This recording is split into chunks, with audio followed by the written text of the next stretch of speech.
하나님께서 저와 여러분들을 너무도 사랑하셔서 독생자를 주셨습니다. 그러므로 우리가 해야 될 고백은, 날마다 우리가 해야 될 고백은 내가 주님을 사랑합니다. 그리고 내가 주님과 함께하기 원합니다라고 하는 고백이 되어야 할 것입니다.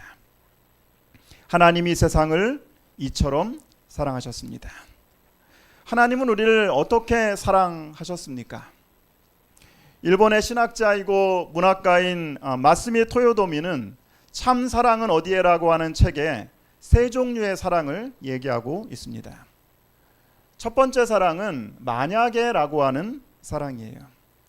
어떤 조건이 충족되었을 때 얻게 되는 조건적인 사랑입니다. 조건적인 사랑은 이것입니다. 만약에 내가 나에게 잘해주면 내가 너를 사랑할 거야.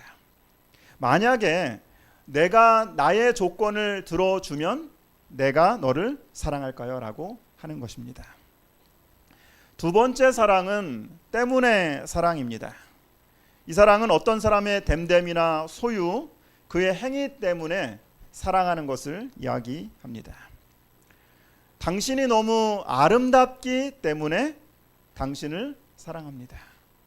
당신이 나에게 너무 잘해주기 때문에 내가 당신을 사랑합니다. 반면 세 번째 유형의 사랑은 불구하고 사랑입니다. 이 사랑은 조건이 어떠함에도 불구하고 하는 사랑입니다. 사랑받을 자격이 갖추어지지 않았음에도 불구하고 베푸는 사랑이죠. 참된 사랑은 나의 어떠함에도 불구하고 나를 사랑하는 사랑입니다. 전혀 무가치하지만 무한한 가치가 있는 나를 사랑하는 것, 이것이 바로 불구하고의 사랑입니다.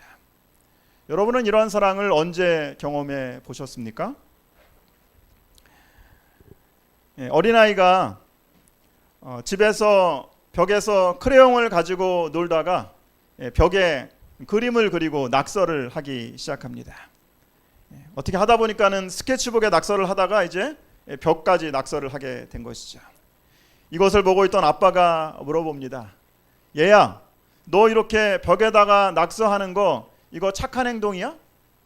아이가 얘기합니다. 아니요. 그러면 아빠가, 내가 만약에 벽에 낙서하면 아빠가 그동안 어떻게 했지? 엉덩이를 때려요. 그러면 이번에는 아빠가 어떻게 했으면 좋겠니? 그러자 이 아이가 이렇게 대답합니다. 아빠, 이번에는 저를 한 번만 사랑해 주세요. 아빠, 제가 이번에도 비록 잘못해서 엉덩이를 맞아야 하지만 저를 사랑해 주세요. 아빠가 이 아이한테 어떻게 했을까요? 여러분, 이게 우리 모두의 마음 아닙니까? 나의 어떠함에도 불구하고 하나님이 여전히 우리를 사랑하시는가? 나의 모든 허물과 실수에도 불구하고 하나님은 여전히 나를 기억하시는가? 치료봉사에 있는 말씀입니다. 제가 참 좋아하는 말씀인데 같이 한번 읽어보겠습니다. 은혜는 은혜 받기에 합당치 못한 인간에게 나타내신 하나님의 태도이다. 우리가 은혜를 찾는 것이 아니고 은혜가 우리를 찾아왔다. 우리가 은혜를 받을 가치가 있기 때문에서가 아니고 전혀 가치가 없기 때문에 하나님께서는 당신의 은혜를 우리에게 주시기를 기뻐하신다. 아멘. 여기 하나님의 사랑의 역설이 있습니다. 우리가 전혀 받을 가치가 없기 때문에, 우리가 죄인임에도 불구하고 하나님은 당신의 사랑을 우리에게 베풀어 주십니다. 내 모습, 내 문제, 내 약점, 내 실수, 내 성격 바라보면 희망 없습니다. 자격이 없습니다. 그럼에도 불구하고 하나님은 저와 여러분을 사랑하십니다. 그럼에도 불구하고 하나님은 저와 여러분들에게 영원한 사랑을 베푸십니다. 세케라 목사님은 하나님의 사랑은 적어도 세 가지 면에서 인간의 사랑과는 다르다라고 그렇게 이야기를 했습니다. 첫 번째, 하나님의 사랑은 무조건적인 사랑이에요. 반면에 인간의 사랑은 조건적인 사랑입니다. 내가 나를 사랑해야 나도 너를 사랑한다. 인간의 사랑은 상호 관계적이죠. 그러나 하나님의 사랑은 우리의 어떠함에도 불구하고 우리를 사랑하십니다. 우리를 향한 하나님의 사랑은 멈출 수 없습니다. 두 번째, 하나님의 사랑은 영원한 사랑입니다.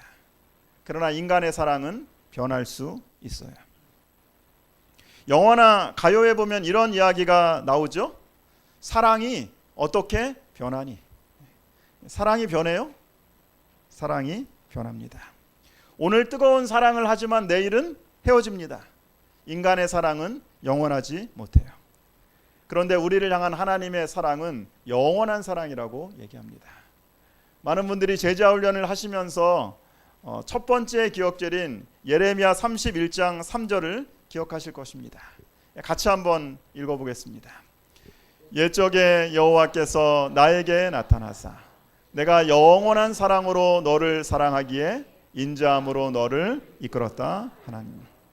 하나님의 사랑은 언제나 항상 우리에게 먼저 다가오시는 사랑입니다.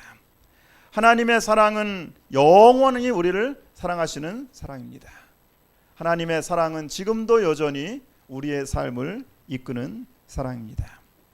이러한 사랑이 바로 하나님께서 우리에게 베풀어 주시는 영원한 사랑입니다. 한 장로님은 예레미야 31장 3절의 말씀을 깊이 묵상하면서 하나님의 사랑을, 영원히 자신을 사랑하는 하나님의 사랑을 깨달았다고 그렇게 고백을 합니다. 그 전까지는 늘 원망을 하면서 살았습니다. 내가 간절히 바라고 원하던 길을 하나님께서 왜 막으실까 하고 그런 불평도 해 보았습니다. 자신의 삶을 돌아보니까 너무 힘들고 고달팠습니다. 왜 이렇게 나의 삶은 어렵고 힘들었을까라고 불평하기도 했습니다. 그런데 하나님의 말씀을 음미하면서 영원한 하나님의 사랑을 깨닫게 됩니다. 하나님의 사랑을 깨닫고 자신의 삶의 모든 것에 하나님의 뜻이 있다고 하는 사실을 깨닫게 됩니다. 그렇게 바라보니까 자신의 삶의 구비구비마다 잘못된 길로 갔다고 생각하는 이런 모든 길들이 하나님이 자기를 도와주시고 인도하신 것을 깨닫게 되었다고 고백하였습니다. 그러면서 장로님이 말씀하시기를 선교지에서 우리가 기적을 본다고 하는데 사실 우리의 삶에서 우리는 수많은 기적을 보고 있습니다. 그러나 다만 우리가 그것을 모르고 지나갈 뿐이라고 그렇게 고백하십니다. 하나님은 영원한 사랑으로 여러분과 저를 사랑하고 계십니다.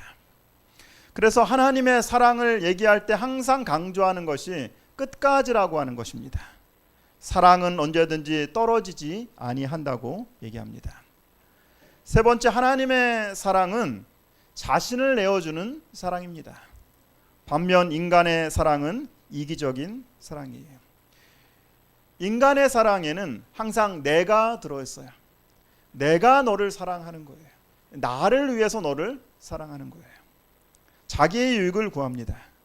그러나 하나님의 사랑은 자신을 내어주는 사랑입니다.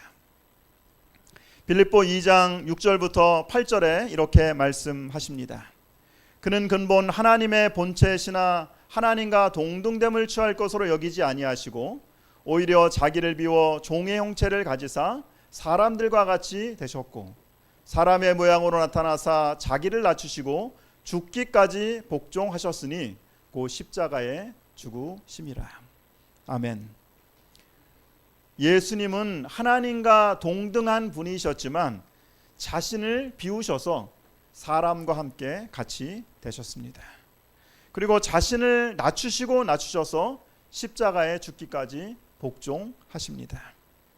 사랑하는 여러분, 기억하시기 바랍니다. 비움의 자리가 사랑의 자리입니다. 낮아짐의 자리가 바로 사랑의 자리입니다. 그래서 영어에도 보면은 이해한다라고 하는 말을 영어로 understand라고 얘기합니다. 이 understand라고 하는 말은 뭐냐면 내가 상대방보다 조금 낮게 서 있다라고 하는 것입니다. 보다 낮은 자리에서 보다 밑에서 그를 이해하고 서로 사랑하게 되는 것입니다. 하나님은 자신의 아들을 내어주시고 모든 것을 주심으로 우리를 사랑하셨다고 얘기하고 있습니다. 하나님께서는 자기 아들을 아끼지 아니하시고 우리를 내어주는 자기 희생적 사랑으로 우리를 사랑하셨습니다.